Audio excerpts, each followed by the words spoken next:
Hey everybody, it's Jeff from Nu Yawk and I'm here in beautiful Atlantic City at the wonderful Tropicana Hotel and Casino. And if you're planning a trip to the Tropicana in the near future here in Atlantic City, today we're doing something a little bit different. Instead of just checking into one room, we're going to compare all the towers here to see which one's right for you, whether it be the brand new renovated Salana Tower, formerly the West Tower, the North Tower, the South Tower, the Havana Tower, and yes, even the dreaded Chelsea Tower. Now, the Tropicana is one of the biggest and most complicated hotel casino properties in Atlantic City. It's not one of those places where you just say, I'm staying at the Tropicana, and everyone knows exactly what kind of room you're getting. Not at all. Here at the Trop, the tower you choose can completely change your experience. Some towers are close to the casino, others close to parking. Some are close to the restaurants and shopping in the quarters. Some are modern and refreshed. Some are comfortable but dated. And some just need a lot of help. So today I'm going to break down everything and give you my honest opinion on which tower might be best for you depending upon the Atlantic City trip you're trying to plan. The Tropicana Hotel and Casino here in Atlantic City is the largest hotel and casino in town, and planning your trip can become a little bit complicated, but hopefully this video will help you sort things out. After all, you've saved up and you're planning for this perfect getaway. You don't want to make any mistakes. So grab a drink or a snack, your notepad and your pen or pencil, and let's get ready to take some notes. We'll start first with the brand new Salana Tower.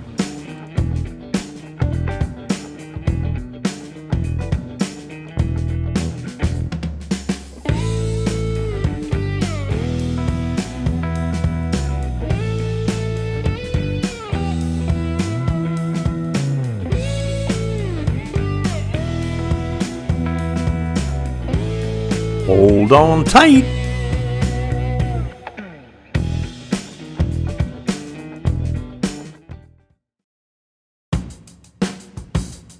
I managed to get a room at the Solana Tower the very first weekend it opened after heavy renovations. What used to be the West Tower is now called the Salana Tower.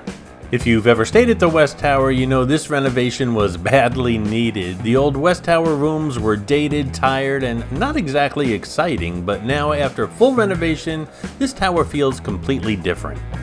This is not just new carpet and a fresh coat of paint, this feels like a full reset. The room I stayed in was bright, clean, modern, and comfortable. Right away when you walked in, you can tell this is no longer the old West Tower. The flooring has been updated, the furniture is new, the bed is new, the linens are new, the refrigerator is new, the bathroom is new, even the towels felt new. The room had a nice modern color palette with warmer tones, hard flooring instead of the old wall-to-wall carpeting, and even a much cleaner overall feel. There were plenty of good outlets, USB ports, a wireless charging station by the bed, a comfortable workstation, which is important to me, lots of storage, and a nice empty refrigerator, always helpful here in Atlantic City when you're bringing back leftovers or keeping drinks cold. And of course, an in-room coffee maker, which is always a welcome addition for me.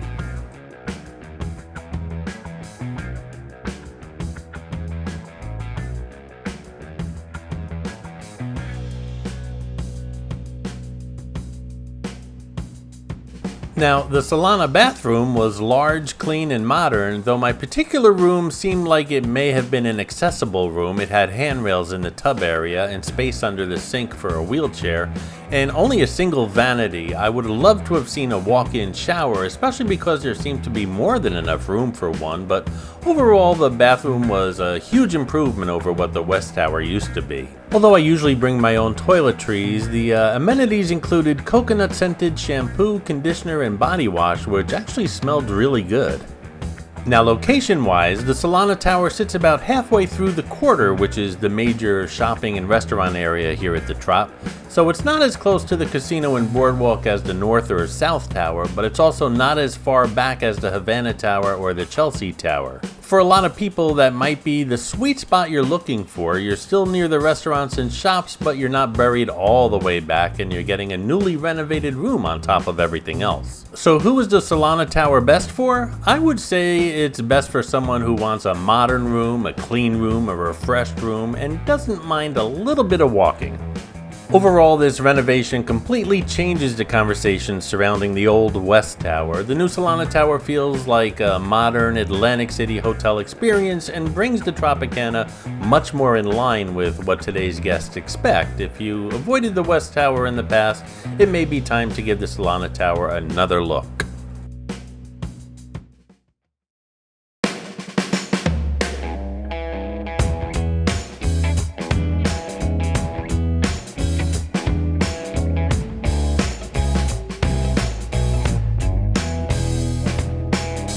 Now, let's talk about the North Tower. The North Tower is one of the most convenient towers here at the Tropicana. If your priority is being close to the boardwalk, the casino floor, and the main action, the North Tower is one of your best bets. It's much easier to get in and out of the casino from here compared to the Havana or Chelsea towers.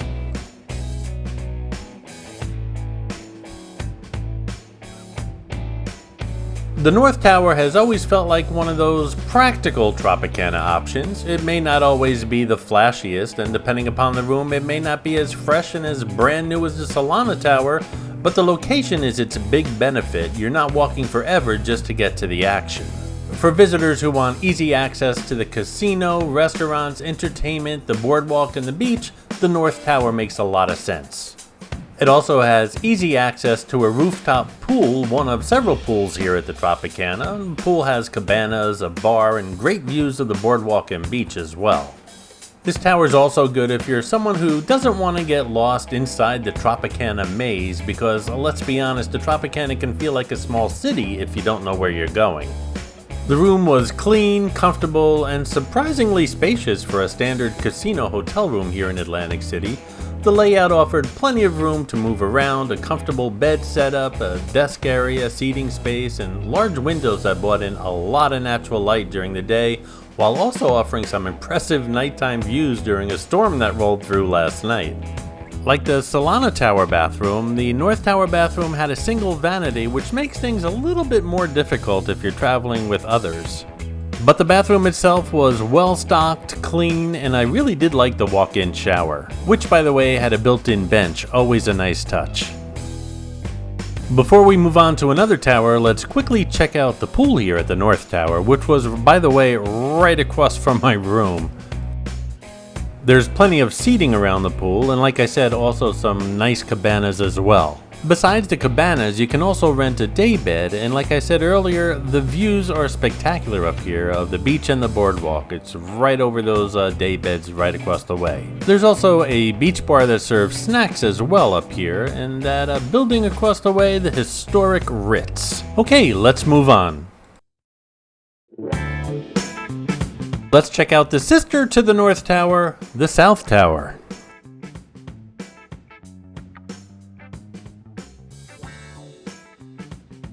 Before we start the South Tower, a shout out to Jay Bart, who left a super thanks on one of my last Atlantic City videos. Is Atlantic City ready for the summer?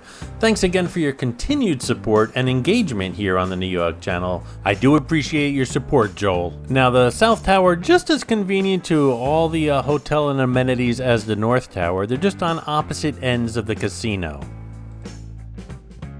Now, the South Tower room I stayed in was an executive corner room with ocean views and wraparound windows, and the size of the room was really impressive.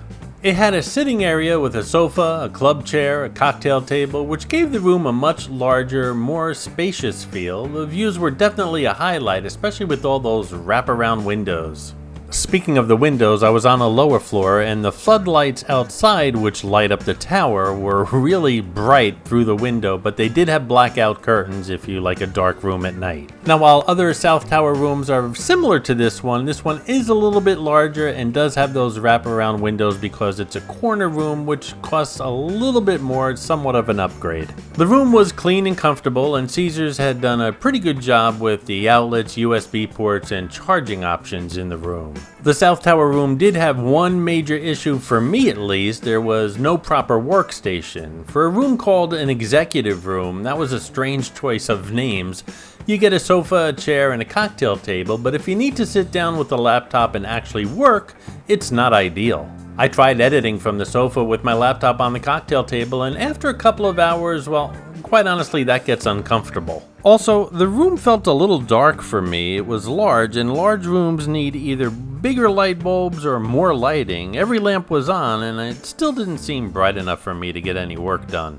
But the room had plenty of seating and a lot of space, and it just seemed like the layout was designed more for relaxing and cocktails than productivity. And yes, I get it, lots of people come to Atlantic City to relax and drink cocktails, but some of us come here to work, and that's just one of the drawbacks this room had. The bathroom was spacious just like the room. It was very clean and featured a large walk-in shower. There's only one sink and no separate water closet, so if you're traveling with multiple people, well, room and privacy could be a little bit limited.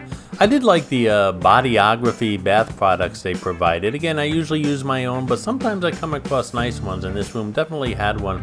I especially like the artesian massage soap bar, which actually felt surprisingly upscale for a casino hotel room. So who is the South Tower best for? Well, it's great for someone who wants convenience, boardwalk access, casino access, and a larger room if you book the right category. If you're coming to Atlantic City for fun, gambling, restaurants, nightlife, and easy access to everything, the South Tower is a strong choice, and well, quite frankly, that's what most people are looking for when they come here. But if you need a good desk setup and good lighting in the room, be careful which room type you book. And before we move on, I just wanted to show you the wraparound views this room offered.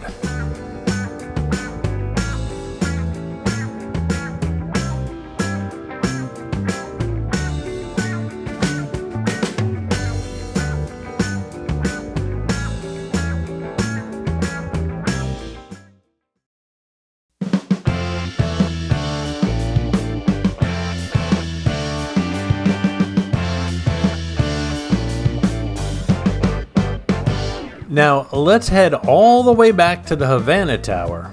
The Havana Tower is interesting because it has one huge advantage and one huge disadvantage. The advantage, of course, is parking. If you're driving to Atlantic City and you park in the Havana garage, the Havana Tower is extremely convenient. You park, you come down the elevator, and you're right there. There's also self-check-in kiosks nearby, and sometimes even a staffed check-in desk in the area. That part's great. The disadvantage is that the Havana Tower is not close to the main casino floor, not close to the boardwalk entrance, not close to the pools, and not close to the center of all the action. If those things matter to you, Havana might not be your best choice. That said, I actually don't mind the walk. I like the quarter. I like walking past the restaurants to shops and seeing what's going on, but not everybody wants to do that every time they leave the room. As far as the room itself, the Havana Tower is comfortable, but it's definitely dated. It's not falling apart, it's not terrible, it's certainly not Chelsea, stay tuned for that.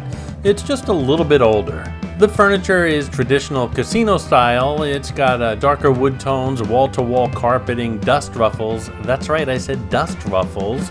Older artwork and a design style that could use some updates. By the way, if you don't know what dust ruffles are, it's that material that hangs from the mattress down to the floor, and they seem to attract more dust than anything else. I threw mine out years ago, I should say decades ago, and the only time I ever see them again is, well, here at the Havana Tower. Like many bathrooms we've seen in this video, the Havana Tower bathroom is basic. It's got one sink, a shower tub combo with a shower curtain. I hate shower curtains. A decent counter space, good water pressure, nothing fancy, again, not luxury, but reliable. My feeling on Havana is this: it doesn't need a total gut renovation the way Chelsea does, as we'll see, but it could use some polish. Remove the old dust ruffles, update the flooring, modernize the lamps, change the artwork, refresh the paint, and suddenly Havana would feel much more current. But comfort-wise, I never had any major issues with Havana. The beds are comfortable, the rooms are spacious enough, and the bathrooms are functional, and the views can be really good. In fact, because of where Havana sits, some rooms have excellent views of the ocean, the Atlantic City skyline, and the Tropicana property. So who is Havana Tower best for? It's best for someone driving in who values easy parking access and doesn't mind walking through the quarter to get to the casino and boardwalk. And I might add, a pool for that matter. There is no pool near the Havana Tower, and it's also good if you like a quieter, tucked away feel and don't need the newest room design. Overall, the Havana Tower remains a solid middle ground option here at the Tropicana. It's not the newest or flashiest tower, but it's comfortable, practical, and especially convenient for guests driving into Atlantic City. If you want immediate boardwalk, casino, or pool access, the North or South Towers are still a better choice, but if you don't mind walking a little and want a quieter, dependable stay with great views, the Havana Tower still holds up very well today.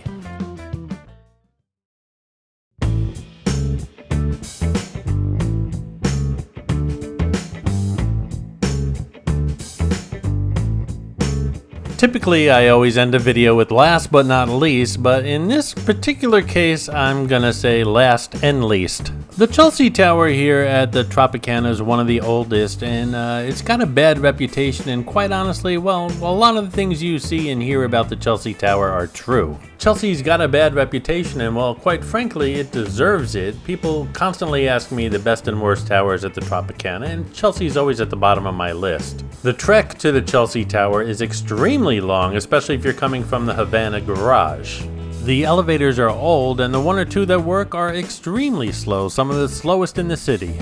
The tower feels tucked away, and the hallways feel dated, dark, and quite frankly, a little creepy. My staying at the Chelsea Tower, I basically took one for the team. I didn't have to stay here, but I booked it because I never stayed here and I wanted to show it to you guys, and well, it was quite an experience. When I entered the room, it was completely dark, and by the way, I don't recommend anyone entering a totally dark hotel room, but it was completely dark. I could not find a light switch. Apparently, the last person who stayed here thought it would be a fun idea to unplug all the lights. So even though I was trying to turn them on, I had to find the plugs, which were behind very heavy furniture, and once I finally got the room lit, I sat down, turned the TV on, and the TV didn't work. Of course, all this adds up to not a great first impression. The design of the room was all over the place. It felt old, mismatched, and worn. Some of the furniture looked like it came from different eras. The outlets were terrible. They were old, loose, and barely holding onto the plugs when you plug something into them. They would just fall out. And the workstation was basically unusable because of the poor lighting and lack of good outlets. Polly wants a Salana Tower. This nightstand had me thinking New York City 1970s backroom disco. Tinfoil wallpaper. Thank goodness there's no microwave in the room. Hey, you guys know I'll do anything for you, but this was like almost like a dare. I actually liked this club chair and ottoman. It was the most comfortable part of the room, and quite frankly, the print made it impossible to see any stains. The bed itself was actually okay. The mattress and pillows were fine. I slept fine during the night, so I'll be fair there. But the hotel room is more than just a bed, obviously. Lighting matters, maintenance matters, working outlets matter, a functioning TV matters, a sink that drains matters. We'll get into that in a moment. Even Yawky, my good luck charm that one of you guys named, was holding his clover over his eyes. As far as the bathroom, it was probably the best part of this Chelsea room. It actually looked more recently updated than the rest of the room, and it was much better lit.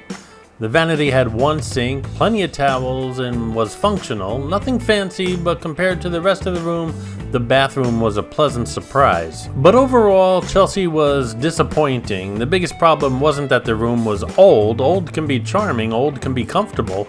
The bigger issue was maintenance. Broken or dim lamps, hidden switches, non-working TV, bad outlets, poor lighting, and the next morning the sink wouldn't drain properly. This isn't just dated, this is neglect. So who is the Chelsea Tower best for? Honestly, unless you're getting an extremely low rate, or you're curious like I was, or everything else is booked, I would avoid it. Tropicana has much better options. The property itself is great with restaurants, shopping, casino, entertainment, and boardwalk access, but the Chelsea Tower rooms need serious attention. The Chelsea Tower does have a swimming pool, but it seems kind of like it's in the middle of nowhere, and you have to take those elevators, which could take quite a while.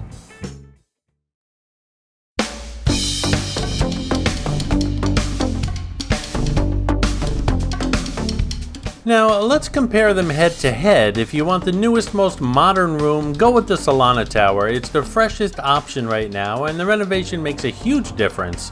If you want the most convenient to casino and Boardwalk, look at the North and South Tower. They're probably better choices if you don't want long walks.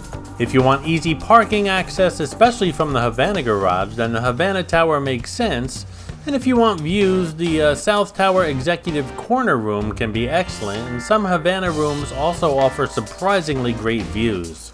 If you want a good work setup, Solana was better for me because it had a real workstation, good outlets, and modern charging options. The South Tower Executive Room was spacious, but the lack of a real desk was a major miss. If you want quiet and don't mind walking, Havana could be a good choice as well. If you want the safest overall recommendation from me, I'd say Salana right now, because it gives you a modern room with a decent location. It's not as close as the North or South, but it's not as far back as the Havana or Chelsea either. And as far as Chelsea, I'd put Chelsea last, of course. Until those rooms get a serious renovation, I'd only stay in the Chelsea Tower if I was the only option. There were no rooms available in the city, and I got it at a good price. If not, I'd probably stay in my car. Hey, I hope you guys enjoyed the video and you found it informative, and you're going to find it useful for selecting a tower if you plan on staying at the Tropicana. By the way, if you like the video, subscribe to the channel, give it a thumbs up, and share it on your social media. I really do appreciate it. And thanks for watching, guys. I'll see you around the city.